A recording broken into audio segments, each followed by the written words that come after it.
Bismillah, wa salatu wa salam ala rasulillah. Salam alaikum wa rahmatullahi wa barakatuh. Donc, ayant fini donc, la première partie concernant les interfaces sous Android, dans cette partie-là, on va s'attaquer au code Java. Donc, vous avez ici un petit rappel de quelques notions que vous avez vues en cours. Donc, on va faire rapidement donc, un petit rappel dans Android Studio. Par exemple, des logs, comment afficher des messages aux développeurs, comment afficher des messages temporaires dans votre application, comment gérer les événements comme le clic. Ici, donc, vous avez vu pas mal de méthodes en cours. On va prendre la plus simple. Et on va voir aussi comment manipuler les éléments dans une interface Android. Donc, ici, on va faire un petit rappel de toutes ces notions-là avec une application très simple. Donc, on a un text view ici, deux boutons, un bouton pour afficher un toast et un bouton en fait pour changer le contenu du texte ici. On va commencer par ce bouton-là pour afficher des toasts, un message toast. Donc, pour ceci, on va passer au code Java. On va prendre la méthode la plus simple. Vous avez vu pas mal de méthodes en cours. On va prendre la méthode la plus simple, mais pas forcément celle qui est conseillée. Donc, là, on va déclarer une méthode qu'on va appeler par exemple displayToast. Et cette méthode-là doit prendre en paramètre un élément de type vue. Voilà. Donc, pour afficher un toast, il suffit en fait d'écrire toast et vous avez déjà donc un snippet, un code déjà prêt pour vous pour afficher un toast. Voilà. Et là, en fait, on va mettre le texte à afficher.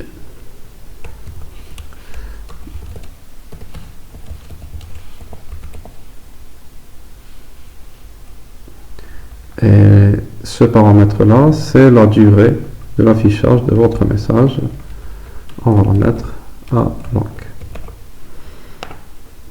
Voilà donc l'affichage du toast. Si on veut afficher un message dans la console de développement, ben, on a qu'à par exemple faire log.e, c'est pour afficher en fait des erreurs. Donc là, d'abord en fait c'est le tag ou bien c'est le contexte, on va mettre main activity. Ensuite, le message à afficher dans la console de développement.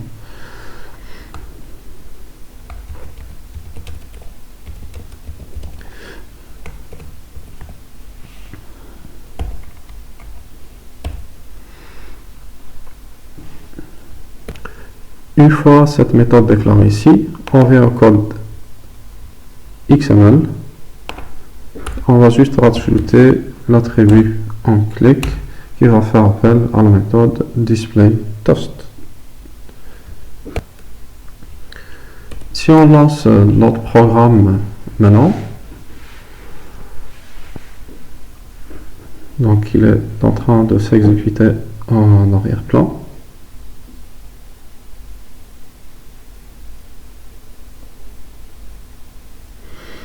Voilà, lorsqu'on clique sur displayToast, on a bien le toast affiché à l'utilisateur. Et aussi, donc, on aura des messages en fait dans le log4. Donc ici, dans la console de développement, le log4 sous Android Studio, on va afficher ce message, ceci est un log.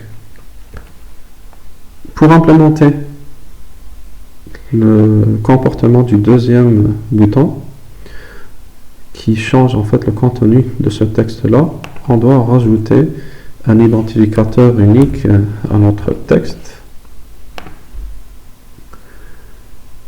Et ensuite, dans le code Java, on va faire de même, déclarer une nouvelle fonction qu'on va appeler changeText.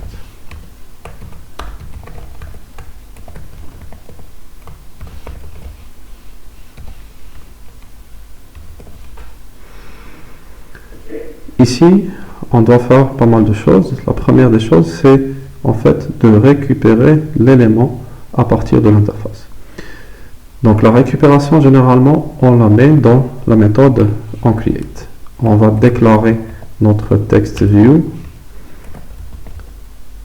ici, et pour le récupérer à partir de l'interface, on va faire appel à la méthode findViewById. Et ici, on va donner l'identificateur de notre texte, donc r.id.text.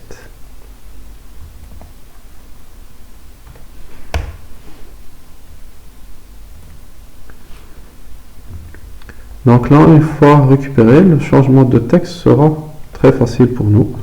Donc là, dans le comportement du bouton, on va rajouter text.setText pour modifier le contenu du texte. Et là, on peut mettre ce qu'on veut.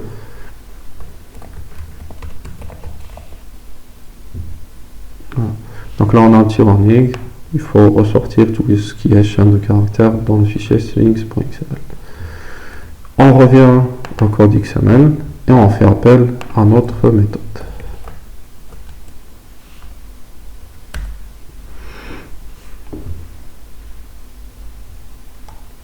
Donc on va réexécuter maintenant.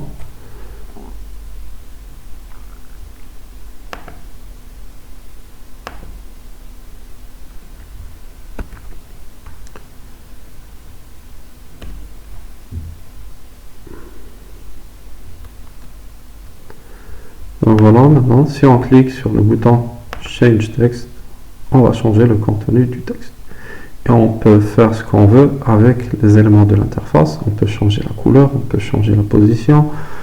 En fait, on peut changer tous les attributs des éléments de l'interface. Donc voilà, on a fait un petit tour de ce rappel-là. Pour les exercices, il faudra en fait,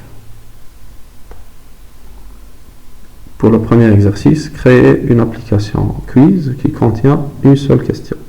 Par exemple, l'Algérie est le plus grand pays d'Afrique et deux boutons vrai, faux. Donc voilà pour le premier exercice. Il faudra créer donc une application avec un text view au centre, deux boutons vrai et faux. Lorsqu'on clique sur la bonne réponse, ça affiche un toast bonne réponse, sinon ça affiche un toast mauvaise réponse. Pour le deuxième exercice, il s'agit d'une application compteur. Il faudra donc créer donc une application avec un text view au centre, donc avec un nombre qui commence par 0, et deux boutons ici, un bouton plus et un bouton moins. Lorsqu'on clique sur le bouton plus, en fait, ça va incrémenter cette valeur-là. Et lorsqu'on va cliquer sur le bouton moins, elle va décrémenter. Voilà rapidement un exemple de cette application-là. Lorsqu'on clique sur le bouton plus, on va incrémenter cette valeur-là. Et là, on va la décrémenter. Le dernier exercice ici, c'est exactement le même comme le premier, sauf qu'on va faire ici plusieurs questions. Il faut noter ici qu'il faut utiliser qu'une seule activité. Donc dans la même activité, lorsqu'on répond à la première question, on va changer le contenu du text view. Pensez donc à enregistrer vos questions dans le fichier strings.xml en utilisant cet élément-là, stringArray. Pour les récupérer, vous avez donc cette méthode-là pour récupérer toutes les questions enregistrées dans le fichier strings.xml. Voilà, donc l'objectif c'est de réaliser une application quiz avec plusieurs questions, mais dans la même activité. Lorsqu'on répond à la première question, on va modifier le contenu du text view. Ensuite, donc, vous pouvez rajouter aussi le calcul du score. À la fin, donc, on affiche un score à l'utilisateur avec le nombre de réponses justes. Voilà, donc pour cette semaine-là, vous pouvez donc m'envoyer l'exercice 1, donc le code Java et le code XML. vous l'envoyez par mail. Vous avez déjà mon mail, donc vous m'envoyez par mail cet exercice-là. Et ensuite, celui-là, l'application compteur. Et on laissera le dernier exercice pour la semaine prochaine, Inch'Allah.